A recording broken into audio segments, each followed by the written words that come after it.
और भाई क्या हाल चाल? आ गए तुम वापस वीडियो में? ठीक है। तो अभी आज की ना इस वीडियो में हम लोग बात करने वाले हैं, डिस्कस करने वाले हैं steps for extraction of metals. तो यानी मेटलर्जी में जो जो स्टेजेस होते हैं ना, जैसे स्टेप्स होते हैं, लाइक स्टेयर्स नहीं होती कि पहले ये करना है, पहले वो करना है, पहले तुम इस स्टेयर पे चढ़ोगे, फिर तुम इधर चढ़ोगे, फिर तुम इधर, फिर इधर, फिर इधर, फाइनली तुम ऊपर पहुंचोगे। उसी तरह से कुछ स्टेजेस होती हैं जो कि हमें करनी पड़ती है। ठीक है। सबसे पहला है चूजिंग एन ओर। तो मानो 3 पत्थर है तुम्हारे पास, ठीक है। बहुत गंदे पत्थर बनाए मैंने, सही में बहुत ही गंदे। थोड़े छोटे बना देते हैं। 3 पत्थर है तुम्हारे पास, ठीक है।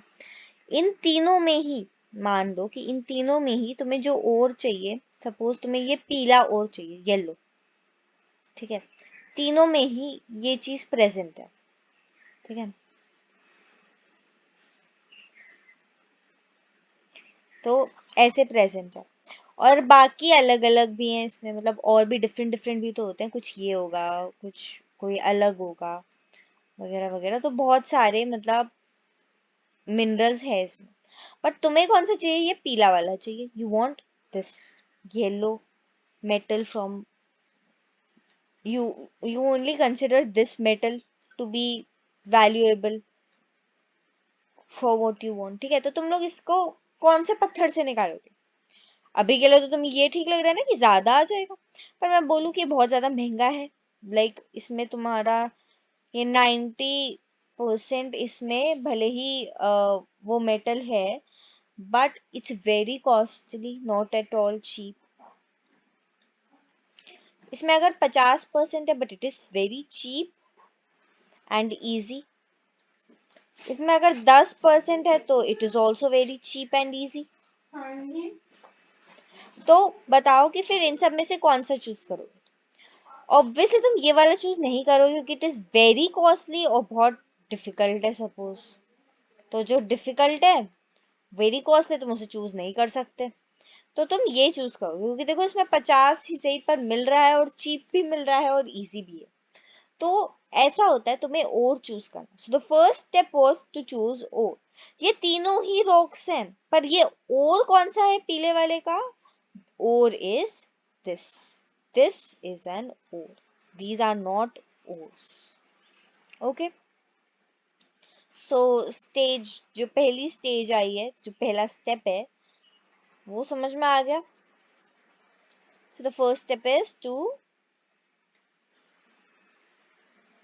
number 1, choose the O, like selecting O। अच्छा, अभी नेक्स्ट चीज आती है, वो है क्रशिंग। अभी मैं समझाती हूँ कि होता क्या है क्रशिंग और ग्राइंडिंग, ठीक है। बेसिकली क्या होता है कि जो ओर है, ठीक है, हमने बात करी है इसकी ड्रेसिंग की, एक तरह से जो, मतलब what is dressing of an ore? The process of removing gangue. मैंने बताया था व्हाट इज गैंग, GANGUE, या फिर मैट्रिक्स। इट इज बकवास चीजें जो हमें नहीं चाहिए, लाइक सिलिका वगैरह वगैरह, ठीक है। जो कि प्रोसेस होता है इन्हें रिमूव करने का, वो कहलाता है ड्रेसिंग या फिर concentration of.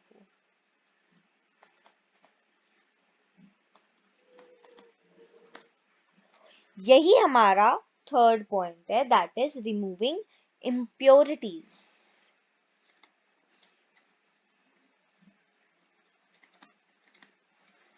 So first step choose करो, उसे सिलेक्ट करो। सेकंड स्टेप क्रश करो, ग्राइंड करो। थर्ड स्टेप रिमूव करो इम्प्योरिटीज को। इसे बोलते हैं हम कॉन्सेंट्रेशन ऑफ ओर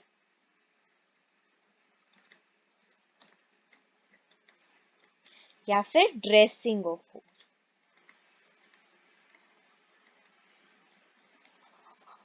ठीक है।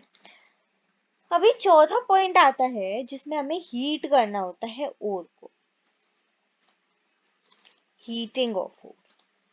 अभी मैंने ये चूज करना तो तुम्हें अच्छे से समझा दिया। अब एक एक पेयर हम लोग एक बार मैं ब्रीफली बता देती हूँ, उसके बाद फिर we'll be discussing them in detail.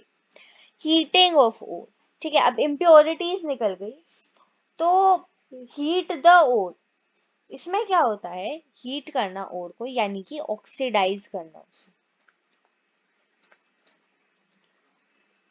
ठीक है। ऑक्सीडाइज करना, तुम या तो ऑक्सीडाइज कर सकते हो या उसे हीट कर सकते हो, मतलब I know they are different things, but या फिर हीट करो तो भी तुम्हारे पास सेम रिजल्ट आएगा, तुम्हें तो भी तुम्हें वही चीज चाहिए जो तुम्हें हीट करने पर मिलेगी, और अगर ऑक्सीडाइज करो तो भी तुम्हें वही चीज मिलेगी जो तुम चाह रहे थे।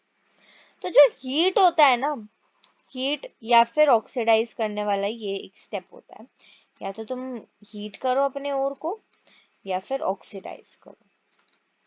ऑक्सीडाइज तो चलो तुम लोग कर लोगे, but when we are talking about heating of ore, तो ये दो होती है, लाइक दो पार्ट्स में होती है। एक, या तो तुम हीट कर रहे हो in the presence of air,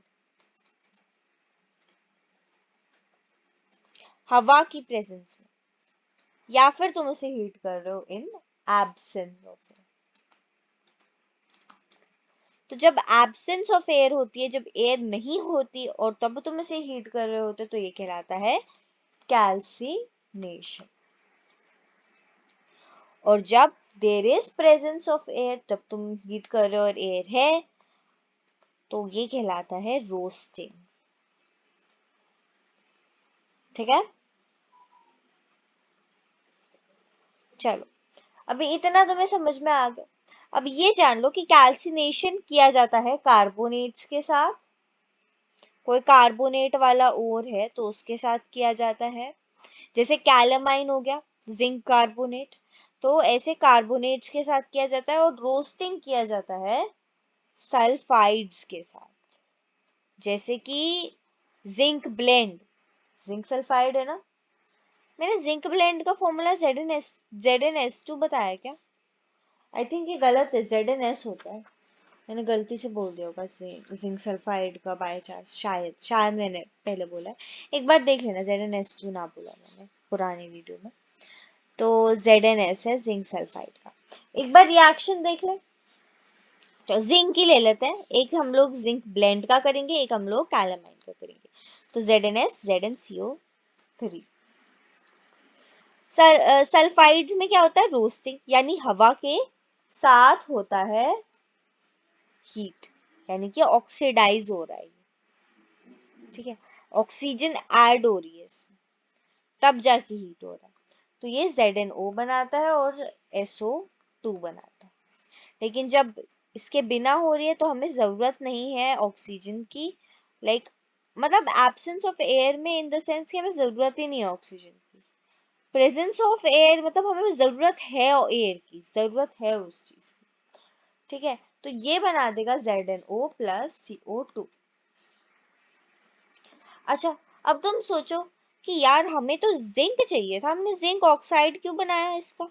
तो तुम ये चीज याद रखो, जिंक सल्फाइड से डायरेक्टली जिंक पाना is not easy, but zinc sulphide को पहले जिंक ऑक्साइड बनाकर फिर उसे zinc banana is better, is easier. तो इसलिए हम सबसे पहले कार्बोनेट से सल्फाइड्स को एक ऑक्साइड में बनाते हैं।